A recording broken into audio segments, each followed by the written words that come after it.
warahmatullahi wabarakatuh. Alhamdulillahi rabbil alamin.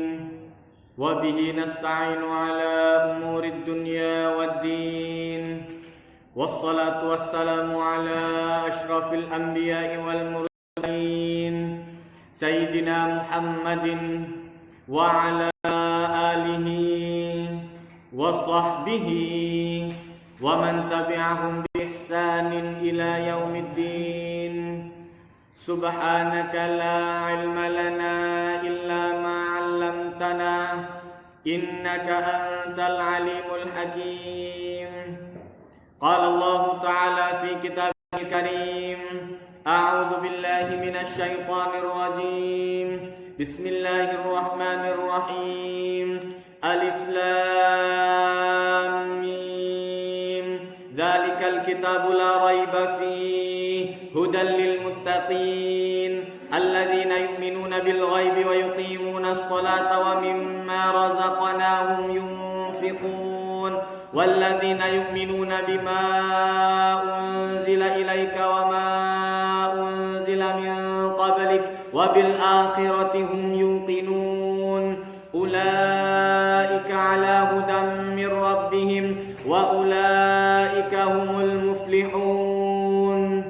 Shadaqallahul azim. Setelah selesai dari suratul Fatihah, kita melanjutkan dalam surat yang selanjutnya, yaitu suratul Baqarah. Pada penjelasan yang terakhir dari suratul Baqarah, hadis dari an Abi Hurairah radhiyallahu anna Rasulullah sallallahu alaihi wasallam qala idza amana al-iman fa aminu fa innahu man waqafa ta'minahu ta'minal malaikah ghufira lahu ma taqaddama min dhanbi. Wal muslim anna Rasulullah sallallahu alaihi wasallam qala idza qala ahadukum fi salati amin wal malaikatu fis samai amin fa waqafat ihdahuma al-ukhra ghufira lahu ma taqaddama min dhanbi. Hadis yang sebelumnya dari Abi Hurairah radhiyallahu anhu menjelaskan sesungguhnya Rasul sallallahu alaihi wasallam bersabda, kalau imam membaca amin, maka Rasul SAW mengajarkan fa'aminu, maka bacalah, ikutilah dengan amin. Maka kemudian di dalam bacaan amin itu ada aturan. Jangan terlalu pendek amin, jangan terlalu panjang salah satunya amin atau amin. Kalau panjang salah satunya maknanya beda. Bahasa Arab ngono. Beda harokat, beda titik, beda makna. Beda makna. Kadang-kadang beda tasdid saja sama alif beda maknanya. Ada hamam, ada hamam. Iku mek beda tasdid. Ada hamamun, ada hammam. Hamam jeding. Hamam merpati. Beda merpati di jeding. Iku beda tasdid, beda arti. Beda tasdid, beda arti. Makanya kemudian awal mula yang kemudian sampai dibukukan Al-Quran, sampai kemudian diberi titik, diberi harokat, gara-gara ini, gara-gara seperti itu. Maka kemudian orang yang pertama kali yang didengar oleh Sayyidina Umar ketika baca salah itu kemudian menyuruh Abul Aswad Ad-Du'ali untuk kemudian memberi harokat dulu. Harokat itu modelnya titik. Jadi kalau titik ada di atas itu kemudian fathah, titik di bawah itu kasroh, titik di depan dhamma.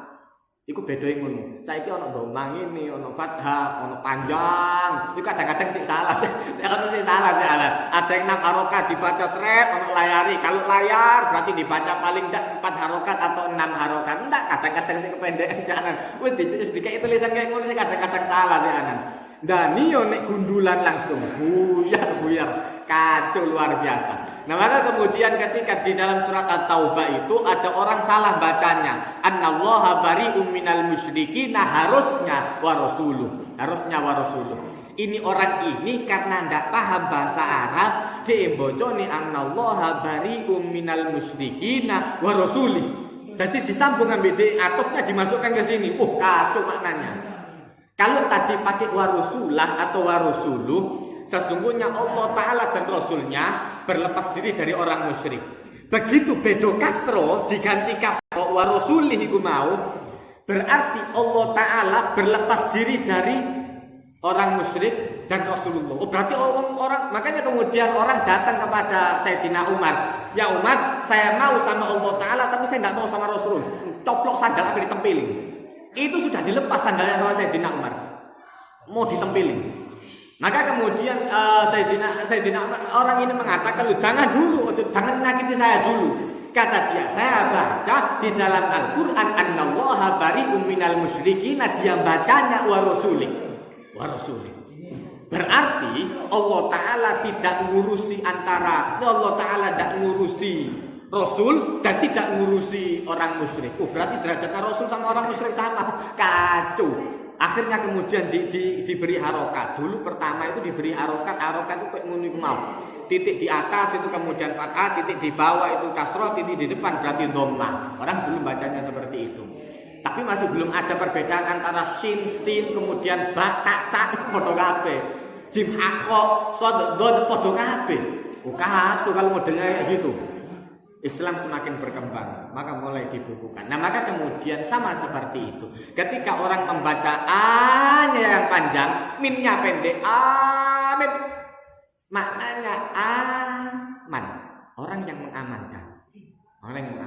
Arti orang yang bisa diamanati. Amin itu jadi mungkin sing iso diamanati. Beda lagi kalau amin iku sejimane ngartine. Beda kalau amin. Amin aman. Wong kan kadang-kadang ape anu ngomong amin. Menurut eman suara ya Allah. Beda makna. Dan kalau panjang dua-duanya amin, maknanya istajib lana doa ana ya Allah. Kabulkanlah doa kami. Itu donga. Karena itu doa. Maka kemudian di sini kita dapat fikih bahwa imam itu ikut dalam amin. Kadang-kadang Suratul ladzina an'amta 'alaihim ghairil maghdubi 'alaihim waladdallin. Imami bidek ae mingkem. Ya Allah. Imami bidek sing nang mburi arek-arek rawame luar biasa. Wah. Ya Allah, kacau akhirnya. Akhirnya kacau. Makanya tadi sebelum sholat saya kasih tahu dulu, anak-anak kalau baca amin enggak usah jerat-jerit. Ya Allah. Pernah suatu hari seorang sahabat tanya kepada Rasulullah, ya Rasulullah, saya mau tanya. Allah Ta'ala itu dekat atau jauh? Loh, kenapa Anda tanya gitu? Kalau Allah Ta'ala jauh, berarti aku kok harus jerat-jerit. Berarti saya harus jerat-jerit. Ya Allah, sing bawanter dah. Berarti jaluk harus banter. Katanya amin, jaluk sing bawanter luar biasa.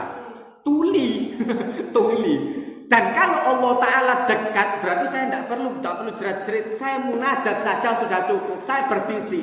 Maka kemudian Allah Ta'ala menjelaskan tengah-tengah. Wala tajhar bi sholatika wala tukhafid biha. Jangan terlalu banter dan jangan terlalu pelan. Ciri sholatnya Rasulullah kata Siti Aisyah, orang yang bangun akan mendengarkan bacaan Rasulullah, dan orang yang tidur tidak akan terganggu dengan tidurnya. Nah, maka beda. Makanya kemudian di dalam doa sekalipun, di dalam bacaan sholat kita itu disuruh untuk ngatur. Kak banter jerit kok Allah Ta'ala itu tuli teman-teman. Kok Allah Ta'ala itu tuli, berarti perlu dipengoki kupinge? Enggak. Dan juga kemudian dalam bacaan pun ada mengajarinya. Maka kemudian di tiap musola pun beda-beda, tiap aliran pun beda-beda. Sing NU mari sembahyang atik kemudian zikir bersama. Yang dia tapi tidak pakai zikir bersama. Pokok ada maknanya sendiri-sendiri. Orang yang Muhammadiyah kemudian mengambil yaitu tadi wala tajhar bi sholatika, jangan terlalu keras. Pokoknya meneng ayo Allah Ta'ala ngerti sana dia bagus. Tapi dengan cara yang seperti itu memang betul orang yang sudah paham bacaan zikir setelah sholat khusyuk. Wong sing gak paham gak iso melok zikir. Orang yang gak paham mbuh bacaane opo sak karepe. Dan kemudian dia tidak mengerti mana keutamaan ini, apa keutamaan ini. Makanya kemudian kalau di NU kan kemudian model kayak gini setelah sholat itu kemudian ada zikir bersama. Ya paling tidak orang yang nggak ngerti ngajari arek-arek pokok mari sembahyang iku astagfirullahalazim. Nah, kemudian ada yang kemudian pakai liwalil daya wal ashabi wajibati alayya, kemudian selanjutnya. Kemudian apa? Doa. Kemudian la ilaha illallah wahdahu la syarikalah. Kemudian Allahumma anjirna minan nar. Allahumma anjirna minan nar. Orang yang membaca Allahumma anjirna minan nar 7 kali. Kalau saya jadi imam, kebetulan saya cuma baca 3 kali, mempersingkat waktu. Orang yang membaca 7 kali, nututi lebih cepat dari saya. Orang yang membaca 7 kali Allahumma ajirna minan nar setelah sholat, maka kata Rasul Shallallahu Alaihi Wasallam, maka dia tidak akan disentuh oleh api neraka. Contoh nih cukup ping 3. Jadi kemudian kalau bisa nututi lanjutno. Kemudian apa? Kalau bisa ada Allahu la ilaha illa huwal hayyul qayyum. Orang yang membaca orang yang membaca ayatul kursi setelah sholat, dubura kulli sholatin, setiap dia sholat, maka kemudian tidak ada pemisah antara dirinya dengan surga kecuali kematian. Artinya begitu mati, insya Allah dijamin mlebu surga, insya Allah. Kemudian Kemudian tasbih 33, alhamdulillah 33, takbir Allahu Akbar 33. Nah, bagi yang paham, sana usapal sana. Kemudian doa. Setelah itu ditutup la ilaha illallah wahdahu la syarikalah, pas jangkep 99, tasbih, subhanallah, tahmid, takbir. Subhanallah, alhamdulillah, Allahu Akbar, ditutup la ilaha illallah wahdahu la syarikalah, lahul mulku wa lahul hamd, yuhyi wa yumiit wa huwa ala kulli syai'in qadir. Pas jangkep 100, kanzul min kunuzil jannah, itu termasuk salah satu perbendaharanya surga itu mau. La ilaha illallah wahdahu la syarikalah, artinya itu doa. Maka kemudian Allah Ta'ala pun mengajarkan agama ini bisa kita lihat dari berbagai segi, tergantung kita punya ilmu atau enggaknya. Begitu kita punya ilmu, menanggapi segala sesuatu itu enak. Tapi nek kene ndak ilmu nih, kita ndak tahu ilmunya, ndelok kuno salah, karena ilmu kita satu. Begitu kita ngertinya 1 tambah 1 itu mesti 2. Begitu orang mengatakan 1 tambah 1 itu 5. Ono bapak ambil ibu zuwat, anak ono papa, ono anak ono 3 dadi 5 sak keluarga sak kakek ono 5. 1 tambah 1 5. Dia enggak ngerti, ini 1 tambah 1 itu 2. Begitu mentono 1 tambah 1 5, ngamuk dia. Wah, enggak tahu Pak ajaran kayak ngene iki. Awur-awuran. Sopo sing ngajari ngono? Guru matematika nek gak tepat. Loh, sakjane tepat. Tinggal ilmunya mau dikembangkan atau tidak. Nah, itu makanya kemudian pentingnya orang belajar itu ada di sana. Nah, kemudian kita masuk ke dalam tafsir suratul Baqarah dari Ma'qil bin Yasar radhiyallahu anna Rasulullah sallallahu alaihi wasallam qala su'a al-Baqarah sanamul Qur'an wa dhirwatuhu nazala min ma'a kulli ayatin minha 80 malakan wastukhrijat Allahu la ilaha illa huwal hayyul qayyum min tahti kanzil arsy wa fawusilat biha aw fuddilat bi suratil Baqarah wa Yasin qalbul Qur'an la yaqra'uha rajulun yuridullahu wa daral akhirah illa ghufira lahu wa qara'uha ala mautakum. Dari hadis ini dari Ma'qil bin Yasar radhiyallahu an menjelaskan sesungguhnya Rasul sallallahu alaihi wasallam bersabda, al-Baqarah sanamul Qur'an wa dzirwatuh. Sesungguhnya suratul Baqarah itu merupakan punuk, nek unta iku ana punuke, ada puncaknya Al-Qur'an, dan itu merupakan keistimewaannya nazala ma'a kulli ayatin minha, dari setiap ayat di suratul Baqarah turun bersama yang mengantarkan 80 malaikat per ayat. Makanya kemudian Rasulullah SAW mengajarkan setiap orang ketika membaca Al-Quran pahalanya luar biasa. Setiap orang dibalas oleh Allah Ta'ala 10 pahala per huruf. Bahkan orang yang membaca Al-Quran ya tak megap-megap. Ya tak itu megap-megap si anak. Bismillah. Itu dari setiap hurufnya hasanatain, ada 2 hasanat. Setiap dia baca per hurufnya dapat 2 hasanat, lancar 10 hasanat. Lah enak sana. Maka kemudian Rasulullah SAW menjelaskan, dan saya wala aqulu lakum, saya tidak mengatakan kepada kalian alif lam mim ayatun. Saya bukan mengatakan alif lam mim itu satu huruf enggak, tapi alif satu huruf, lam satu huruf, mim satu huruf. Bismillah tok pahala wis pira sanan. Bismillah tok pahala wis pira. Makanya kemudian pahalanya sholat luar biasa besar. Bacaan tok sudah segitu. Orang kemudian ketika wudu, kemudian selesai wudu, kemudian membaca doa la ilaha illallah wahdahu la syarikalah lahul mulku wa lahul hamd yuhyi wa yumiitu wa ala kulli syai'in qadir. Orang kemudian setelah itu membaca doa setelah wudu, ya kan? Kemudian dibukakan 8 pintu surga siang. Itu luar biasa sana. Baru wudunya, belum sholatnya. Sholatnya lebih luar biasa lagi. Makanya eman, sembahyang ditinggal itu eman. Makanya kemudian seorang alim menjelaskan, ada nanti di hari kiamat ada orang-orang yang rugi. Maka kemudian muridnya tanya, siapa orang yang rugi? Orang yang punya kesempatan untuk ke masjid tapi tidak ke masjid. Oh my cuwi dek ambil masjid, ngarepe masjid kadang-kadang. Tapi ya Allah, api melakukan masjid itu luar biasa sulitnya. Oh berangkat ke ITC gampang luar biasa. Ya Allah, makanya perjalanan terjauh itu perjalanan ke masjid, dan perjalanan terdekat itu adalah perjalanan ke pasar. Api nang Guba, api nang Mall cepet luar biasa. Butuh nanti langsung budal nih, atau no ongkos parkir 5.000, tetap budal. Tapi begitu nang masjid masih parkir gratis, Angel api budal, soroh. Makanya seorang alim menjelaskan, orang yang kemudian punya kesempatan tapi tidak digunakan, eman luar biasa, getun luar biasa.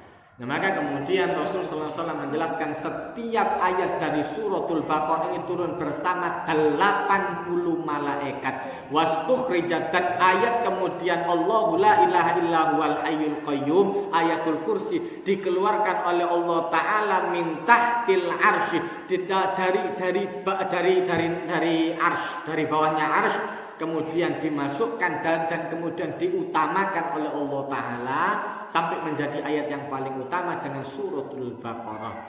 Wa Yasin qalbul Quran, dan surat Yasin itu merupakan hati atau jantungnya Al-Quran. Maka kemudian Rasulullah SAW menjelaskan, la yaqra'uha rajulun yuridullahu wa darul akhirah, tidak ada seorang pun yang membaca melainkan akan diampuni oleh Allah Ta'ala. Yang membaca ikhlas lillahi ta'ala. Dadi yasinan iku kudune ikhlas.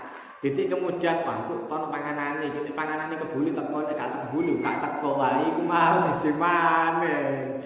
Orang yang membaca Yasin ikhlas lillahi ta'ala. Makanya kemudian saya seringkali mengajarkan orang yang baca Yasin, melok tahlilan, melok Yasin atau segala macam, atau Anda baca sendiri di rumah, kalaupun mau dihadiahkan, jangan lupa hadiahkan kepada orang tua Anda. Karena kalau kemudian dihadiahkan kepada sohibul hajat saja, kini tidak tapi ikhlas bojone. Kita kemudian tidak tapi ikhlas. Tapi nek gawe wong tua iki insyaallah ikhlas. Makanya saya setiap kali ngimami jenazah itu kemudian mengutamakan ahli bait dulu, keluarganya dulu. Kalau keluarganya sudah mentok sekali sing iso ngimami baru tak imami. Karena beda. Bagaimanapun keluarga yang kehilangan kalau mendoakan luwih getu daripada ustati. Masih ustati sing doakan, enggak urusan ambek aku. Kalau urusan ambek aku, saya minta tolong diimami. Enggak ada keluarganya. Mentok ustaz sudah enggak ada. Baru mentok baru aku. Selama keluarganya saya iso ya keluarganya. Nah, kalau memang keluarganya bisa, kenapa? Lebih khusyuk kan doane wong tuamu, kakakmu atau adik Anda. Mesti luwih suwe sembahyang, khusyuk teman. Pas donga khusyuk teman donga. Karena keluarga dia. Tapi nek kemudian nyuruh orang lain, durung tentu ikhlas kayak ngono. Beda. Makanya kemudian jangan lupa diselipkan keluarga Anda di sana. Nah, maka kemudian ketika Rasulullah SAW menjelaskan, orang yang membaca Yasin akan diampuni illa ghufira lahu, akan diampuni oleh Allah Ta'ala. Waqra'uha ala mautakum, dan bacakan Yasin itu kepada mauta itu bisa jadi orang yang akan meninggal dunia, orang yang sedang sekarat, atau orang yang sudah meninggal dunia. Benda tempur suara nih. Kemudian hadis yang selanjutnya dari Abu Hurairah radhiyallahu anhu, anna Rasulullah sallallahu alaihi wasallam la taj'alu buyutakum quburan fa innal buyuta alladhi la tuqra'u fihi suratul Baqarah fa innal baita alladhi tuqra'u fihi suratul Baqarah la yadkhulu syaitan. Rawahu Tirmidzi. Hadis dari Abu Hurairah radhiyallahu an, sesungguhnya Rasul sallallahu alaihi wasallam bersabda, jangan jadikan rumah Anda kuburan. Nah ini makanya ada beberapa kritik dari orang yang kemudian ini sering ngobrol ke saya, Ustaz, orang-orang itu kadang-kadang kalau di kuburan itu baca Yasin. Orang kalau kemudian ada yang meninggal baca Yasin, tapi tidak tahu diboco nang omahe dhewe. Mbok yo diboco nang omahe dhewe. Nah ini yang kemudian jadi kritikan. Orang itu kemudian harus lebih sering baca Quran di rumahnya sendiri daripada di rumahnya orang lain. Harus. Jangan dijadikan rumah itu jadi kuburan. Karena sesungguhnya rumah yang tidak pernah dibacakan Al-Quran sama seperti kuburan, kan gonmu turu tok. Teko kelon turu, mulai budal kerja teko maneng, ngakak-ngakak mangan telon turu maneng. Lah kok demi kuburan? Cuma teko turu, kok demi kuburan. Sama. Maka kemudian diprotes sama Rasulullah, jangan dijadikan rumah itu kuburan. Dulu sahabat itu baca Quran, ndak nang masjid, nang omah, nang masjid untuk belajarnya, untuk belajar. Nang omah kan itu baru. Makanya kemudian orang baca di masjid bagus lah, paling ndak biar ada yang koreksi, misal TPA atau apa yang kemudian ada yang koreksi. Tapi kalau memang sudah bacaannya bagus, alangkah lebih baik dibaca di rumah. Dan kemudian apa? Rasulullah Shallallahu Alaihi Wasallam itu mencontohkan orang jangan menghabiskan semua ibadatnya di masjid. Rasulullah itu sembahyang wajib di masjid. Kalau sampai di rumah sembahyang sunnah. Jadi jadi entek nang kene kabeh. Jadi entek nang kene sembahyang qobliyah, ba'diyah nang kene, sembahyang witir nang kene. Mari nang omah gak sembahyang blas. Ala omah gak sembahyang blas ya Allah. Entek kabeh jatahe sembahyang nang masjid dikuras kabeh. Kalau bisa disisakan di rumah, mbok yo sembahyang duha atau sembahyang tahajud atau sisa sembahyang witir. Hari salam di sini, kemudian mau salat witir di rumah. Nutut ketok bojok segala macam ndak nutut, ndak apa-apa, getno di masjid. Tapi paling enggak daripada enggak sembahyang bagus.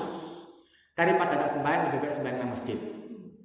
Takut rumahnya enggak cukup, mungkin tempatnya sempit atau nanti takut ada salah segala macam, ya lebih baik di masjid enggak apa-apa lah. Cuma kalau memang ada tempat yang disediakan untuk sholat, nah itu apik. Bagus. Jadi tidak kemudian ibadat itu dihabiskan di tempat lain, rumahnya sendiri tidak pernah diibadati. Ngaji nang masjid, sembahyang nang masjid. Omahnya tidak tahu di rumah ini sembahyang sunnah sama sekali. Wah, itu ya kemudian agak salah. Yes, paling tidak proporsional lah. Omah dikasih bagian untuk ibadah. Buka di omah. Bagus, kadang-kadang buka di masjid bagus, cuma kalau sekali-sekali lah buka di rumah gitu loh. Jadi kemudian Rasulullah itu mengajarkan di rumah pun dikasih jatah ibadat, di masjid pun dikasih jatah ibadat. Nah maka kemudian diajarkan di sini oleh Rasul Shallallahu Alaihi Wasallam bahwa orang yang kemudian menjadikan rumahnya kuburan itu adalah orang yang tidak pernah membaca Al-Quran di rumahnya. Kemudian Rasul Sallallahu Alaihi Wasallam menjelaskan sesungguhnya rumah yang dibacakan suratul Baqarah tidak akan dimasuki syaitan. Bacakan suratul Baqarah. Kemudian tidak dimasuki syaitan. Minimal ayat kursi. Begitu Anda masuk rumah baca ayat kursi 7 kali. Paling enggak begitu bengi wayai kunci itu dibaca surat ayatul kursi Saya itu diajari seperti itu. Dari mulai jadi saya dulu, datuk biyen itu ngajari kayak gitu. Subhanallah, dan ada cerita luar biasa. Kemudian kebiasaannya orang-orang dulu itu baca ayatul kursi itu. Pernah suatu hari itu datuk saya, abahnya Cidi, itu kemudian pernah kan ditinggal keluar untuk urusan apa malam. Begitu balik ternyata rumah itu kemasukan maling itu iso mlebu, iso metu. Maling iso mlebu, iso metu. Wah, seru. Sampai sini dendek sore kolongan kasur. Ampun, Pak. Ditanya kenapa? Itu jobo, begitu dia keluar, ketok laut besar luar biasa. Kayak iso metu sih. Siapa yang jaga? Allah Ta'ala. Dibiasani. Amalannya apa? Ya itu tadi, ayat kursi. Masuk ayat kursi, keluar ayat kursi, dibiasani. Dan tidak dileboni sampai setan. Tidak banyak cekcok sama keluarga. Sehingga cekcok sampai keluarga terus gara-gara akeh setan. Begitu teko sentak-sentakan. Iku mau apa setan akhirnya? Setan itu mlebu kabeh ya Allah. Sing lanang urusane sibuk nang jopo, sing wedok sibuk nang jero, sing anak kadang-kadang padha sibuke. Dadi begitu mlebu iki sing iki sibuk. Begitu mlebu aku ngumpulkan sama-sama tadi ngumpulkan setan, mlebu total eker-ekeran didu setan sapa sing paling kuat ya Allah. Iku mau karena kuat-kuatan setan. Kata dibacani Quran, dibacanya Al-Quran, adem, dingin subhanallah, rumah itu dingin sungguhan. Dan dibiasakan paling enggak ada MP3 atau HP itu kemudian 30 juz. Bapak muni terus, getno terus. Untuk ngusir setan, adem subhanallah. Dan itu sudah saya buktikan, Dan itu guru-guru saya modelnya kayak ngono. Nah, guru saya lebih hebat lagi. Tinggal semenep itu lebih sangar maning. Itu lebih sangar lagi. Orang kemudian ngundang hataman apa segala macam duit kuat. Nek aku duit sik durung kuat, sik ana sik ustaz anyaran sik durung kuat duit. Sik ape nekakno wong sakake-akeh bacaan enggak kuat sik ana engko ae lebih baik MP3 tak tukokno MP3 ngaji 30 juz gak apa-apa lah. Wis lebih baik ngono. Nek duitmu kuat jangan wong-wong kemudian hataman di rumah lu siji maneh. Maka kemudian seperti itu penting untuk apa? Ngusir setan. Jadi tidak banyak eker-ekeran sama anak, sama istri. Ada kemudian masalah sampai nemen luar biasa. Jadi di rumah itu tidak banyak setan. Justru yang kemudian membuat banyak setan itu seperti itu. Apalagi rumah yang sering ditinggal. Rumah yang sering lama kosong atau kadang sering kali ditinggal, ditekani sebulan sekali, 2 bulan sekali. Itu sering kayak ngono mau. Kenapa kok rumah ini panas? Ya aku mau. Lah kok ndak mbok nggoni, dinggoni gak ngaji sama sekali, nek dikenggon kelon, ngakak-ngakak, nyanyi-nyanyi. Nah ditinggal metu maning. Terus mari ditinggal saulan maning, teko kayak karaokean, teko maning nyanyi maning. Allahu Akbar. Ya iku ngelompokno kayak ngono carane. Apa nih dak kira-kira ambek bojone? Wis pantes nek jerat-jeritan ambek bojone jen pantes. Wong sing dikelompokno bendino setan. Ndak pernah dibacakan Al-Qur'an. Maka kemudian diajarkan oleh Rasulullah, rumah yang dibacakan suratul Baqarah tidak dimasuki setan, minimal ayatul kursi. Malbumat itu biasakan baca ayatul kursi. Paling tidak ketika Anda praktekkan mulai malam ini. Begitu mengunci rumah, sudah terakhir malam sudah tidak ada yang keluar lagi, baca Allah la ilaha illallah al-qayyum la ta'khudhuhu sinatun wa la nawm itu sampai entek. Kemudian apa? Ayatul kursi kemudian penutup dari suratul Baqarah, lillahi ma fis samawati wa fil ardh sampai habis. 3 ayat yang terakhir dari suratul Baqarah. Orang yang membaca 3 ayat yang terakhir dari suratul Baqarah kafata, semua kekurangannya dicukupi, kurang amal, kurang duit, kurang rezeki segala macam dicukupi ambil Allah Ta'ala. Beres. Kurang yang tadi kemudian sembayangnya kurang khusyuk ini, kemudian poso ngomel terus, sing ape diampuni ambek malaikat kan bingung kadang-kadang ape nulis iki apa. Kadang-kadang gini ya Allah, poso itu disuruh menahan hawa nafsu. Pengertiannya kalau menurut syariat menahan kemudian dari makan dan minum sampai mulai dari terbitnya fajar sampai terbenamnya matahari. Lah nek ngomel dadi ditahan. Ya Allah. Begitu poso ku nyerot terus saya gak karu-karuan ya Allah. Iku malaikat bingung, iki ono pahala poso, tapi ngomeli tonggo, ngamuk-ngamuk anak-anak ndek ngarep catet. Iku buyar ilang pahala poso itu, buyar. Nah, dengan kita membaca 3 ayat yang terakhir itu bisa dicukupi kekurangan amal itu tadi. Sing kurang-kurang pahala itu mau diselesaikan. Kemudian apa dosa-dosa yang kita buat itu bisa diampuni oleh Allah Ta'ala karena di sana ada doa. Rabbana la tu'akhirna in nasina aw akhtana. Ya Allah, jangan Engkau tuntut kami kalau kami tidak ngerti, innasina, kalau kami lupa, au akhtokna, eling. Lu ngerti nek ngono iku dosa, tapi terus diterusno BDI. Ngerti nek garai wong iku dosa, tapi diterusno BDI. Sengaja. Kadang-kadang melaku sandale wong nang ngarep digeser, tendang. Lu ero nek dosa iku ero nek dosa, tapi karena enak nang ngundak nang garai udah enak. Iku mau repoti. Nah, maka kemudian dengan doa itu insya Allah akan diampuni oleh Allah Ta'ala dosa kepada Allah Ta'ala. Beda nek dosa mbek wong, utang bayar, utang istighfar astagfirullahaladzim tidak mari-mari urusanku, utang dibayar, urusan yang manusia mesti harus diselesaikan.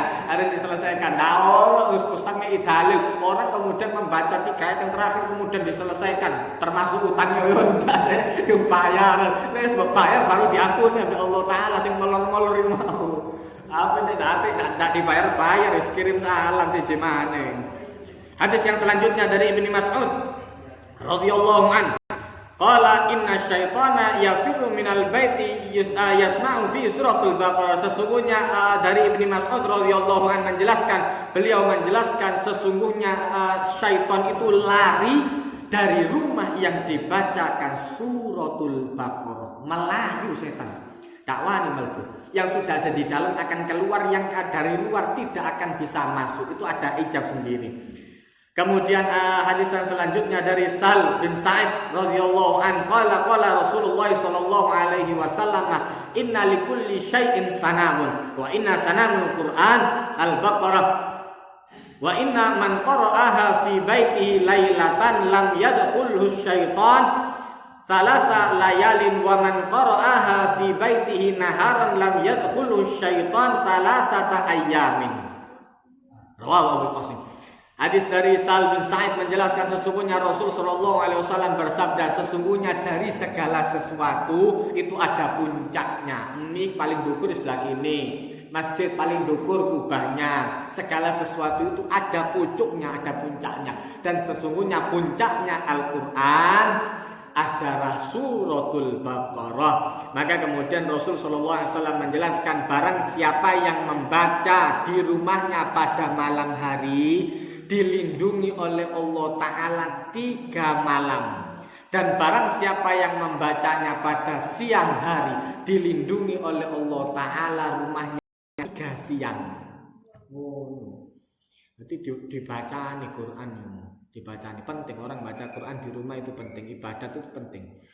Makanya kemudian ketika Allah Ta'ala mengajarkan cara untuk berumah tangga atau sholat. Makanya kemudian ketika Allah Ta'ala menyuruh keluarga itu untuk sholat, wa'mur ahlaka bis-sholat, ajak keluarga anda untuk sholat. Karena yang tahu agama tidak bisa hanya anda, mesti sak keluarga. Sing lanang ngerti, sing bojo tidak ngerti sama sekali, tetap bakal nuntut sing anda. Kadang-kadang cara berpikir beda-beda. Sing wedok ngerti, sing lanang tidak ngerti sama sekali, preman, bingung. Tapi nek podo-podo ngaji nih, podo-podo genai, enak. Keluarga itu akan lancar. Karena dua-duanya sama-sama punya ilmu. Nah ini pentingnya. Maka kemudian disuruh oleh Allah Ta'ala setelah anda mengajak untuk sholat, wastabir alaiha, yang sabar. Kayak ngono. Nang dindi jenenge mendidik itu tidak gampang. Di mana-mana namanya mendidik itu tidak gampang. Mushola dileboni arek cilik-cilik, aku ngene iki cobaannya beda-beda. Ada musola yang tidak dimasuki anak kecil sama sekali. Udah oleh merbu arek cilik, anak kecil dilarang masuk sama sekali, wis blas. Akhirnya generasi masjid itu tadi orang tua-tua saja. Arek cilik diusir. Jadi begitu arek cilik iki remaja dadi preman-preman kabeh, ndak ono sing gelem dadi remas. Kadang mau jadi remaja masjid, tapi sing gelem ngurusi masjid apa aku ben diusir sembahyang nang kono. Resikonya seperti itu. Memang enak sembahyang khusyuk, harus sembahyang pengoh, harus sembahyang pengoh. Dan tidak ada yang kemudian mencolot kuno, mencolot kini tidak ono. Karena wong tua-tua kabeh isin. Jadi sadar diri semua, tapi resikonya seperti itu. Begitu sing tua mati kabeh, sing misor harus sing ganteni. Akhirnya takmirnya sembrono, yaitu mau gara-gara tidak ada generasi untuk meneruskan ilmu itu hanya dikuasai oleh orang tua-tua saja. Begitu diganti ambil anak-anak bingung kabeh iki masjid diapakno, ape didol tadi waktu akhirnya masjid ditutup karena ndak mesti iso ngurusi didol masjid itu mau didol masjid dijual pinter luar biasa istimewa pakai wong-wong wis rusak teman. Ajurnya ngono carane. Nah maka kemudian resikonya sendiri-sendiri. Dengan adanya anak-anak, makanya saya sering kali mengajarkan kalau ada anak-anak, kalau bisa softnya anak, orang tua, anak, orang tua, anak, orang tua. Itu tidak bakal incak-incakan, tidak bakal juga junggeraan. Karena ada orang tua nang kono. Begitu orang sing anu cekel, tidak batal. Tapi kan tidak ada usaha untuk kemudian membenahi sebelah, tidak ada batal. Paling tidak cekel ini tahu suka hari itu. Apa sing incak-incakan, apa juga junggeraan mau suka. Sing ape ngobrol. Tapi nek wis barisane arek-arek tek mburi kabeh anak-anak di belakang semua ya. Ica-ica tawuran nang mburiku. Perang Khaibar nang mburi kacau luar biasa. Acur aja temen nang mburi itu. Nah ini kemudian ada orang tanya, "Loh Ustaz, kemudian ada fikih yang mengatakan bahwa anak-anak itu memutus shaf." Saya jelaskan. Untuk fikih yang seperti itu, jelas pendapatnya lemah karena pada Rasulullah ada anak-anak. Karena ada anak-anak pada masa Rasulullah dan itu kalau dibilang posisinya sama seperti tiang. Apa kan pateni wae anak dadi semenan dadi tiang sisan. Loh, saya bingung kadang-kadang orang kemudian ngotot luar biasa. Kan hukumnya anak itu kan sama seperti tiang. Nah, kalau gitu kalau sama seperti tiang, anak pateni semenan.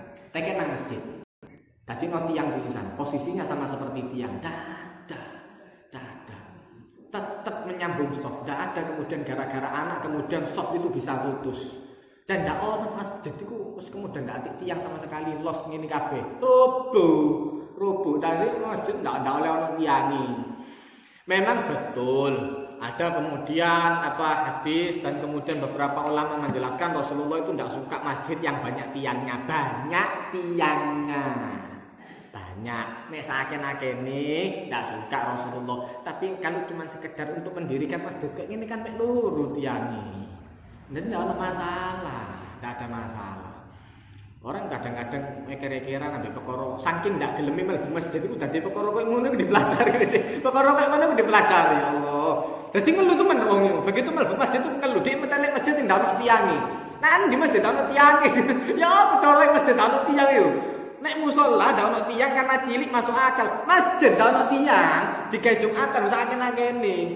Robo masjid ngawur sembrono kadang-kadang. Kan kadang-kadang orang-orang kemudian wis kayak ngono iku mau. Orang kemudian mengerti fikih tapi belum mengerti penjelasan dari fikih. Makanya kemudian ada maksud, ada kaidah fikih. Orang itu baiknya sebetulnya baiknya sebelum belajar fikih belajar kaidah. Cuma nek belajar kaidah dhisik gak sembahyang. Pentingnya belajar fikih dhisik. Belajar fikih dhisik. Nanti setelah dia belajar fikih baru belajar kaidah. Oh, seperti ini maksudnya begini, dibuat seperti ini maksudnya seperti ini. Ono kaidah dewe-dewe, Nah, makanya kemudian orang kemudian ya kayak arek cili dibuat di belakang semua itu kemudian yang dikhawatirkan kayak itu tadi rame luar biasa bengak-bengok incak-incakan jungkrak-jungkrakan perang sarung maupun nang mburi karena barisannya di mburi kabeh barisannya di belakang semua ya. Jadi anak-anak kalau bisa masuk di soft enggak apa-apa di soft pertama soft kedua pokoknya anak itu imbang. Pokoknya yang kemudian jadi inti yang di belakang imam orang yang kemudian ngerti bacaan. Mulai tadi umpama imam salah iso negor. Itu toh. Amma sisanya kanan kiri itu enggak kemudian disyaratkan harus orang tua enggak. tidak disyaratkan harus orang tua. Kalaupun anak-anak tidak apa-apa, yang penting ketika orang sholat itu khusyuk. Kan lebih khusyuk ngono. So pertama dileboni anak wong tua sampai tutup buri, pas jumlahnya. Itu lebih khusyuk daripada kemudian Anda di depan orang laki semua. Orang tua semua khusyuk cari. Nang buri perang kabeh tomblang. Ada sing arep bingung kabeh. Iki apa bocone kuwacu kabeh. Kan tambah ngelu akhirnya tambah ngelu sembayang ya. Ini lebih penting mana kemudian? Nah itu tadi makanya kemudian dari VG itu ada tujuan intinya, ada tujuan inti. Kalau memang kemudian yang di belakang itu misal anak-anak TPA, wis biasa ngaji kabeh, wis biasa di Senin ambil ustaz di sana. Jadi insyaallah begitu sembahyang wis anteng kabeh aman. Tapi nek anak-anak sing jarang ngaji, yang kemudian tidak terkontrol di sini, lebih baik di model seperti itu. Jadi kemudian di dalam masjid pun ada konsep. Enak genah. Jadi ben khusyuk itu kayak ngono caranya. Lebih tenang Anda dalam sholat.